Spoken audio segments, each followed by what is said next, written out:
The smiling man. Nobody ever saw the smiling man arrive. Nobody ever saw him leave. But everyone in town knew about him. He would appear on lonely roads at night, just standing there.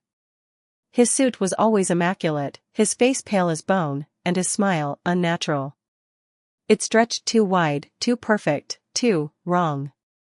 People who encountered him never spoke of it. Not because they didn't want to, because they couldn't. The few who tried ended up missing, their doors left wide open, their beds neatly made as if they had just stepped out for a moment. Their phones would be found on their kitchen tables, screens cracked, displaying nothing but static.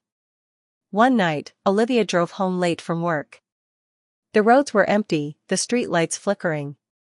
She sighed, exhausted, her mind foggy from the long shift. Then, she saw him. Standing beneath a flickering street lamp. Staring. Smiling. Her breath hitched. A cold chill ran down her spine. Don't stop. Just keep driving. Her foot pressed harder on the gas, but as she passed him, her headlights flickered. In that brief moment of darkness, he moved. Closer. Her heartbeat pounded in her ears. She kept her eyes on the road. Don't look in the mirror, her instinct screamed. But she did. And there he was. In her back seat. His face was inches from hers, his breath cold on her neck. That smile never faltered, never wavered, as he whispered in a voice that didn't belong in this world. I finally found you.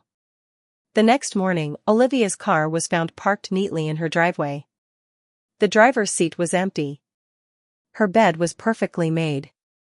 Her phone sat on the table, the screen cracked, displaying nothing but static. And on the back window of her car, written in something dark and sticky, was a message. She smiled too. The smiling man still waits.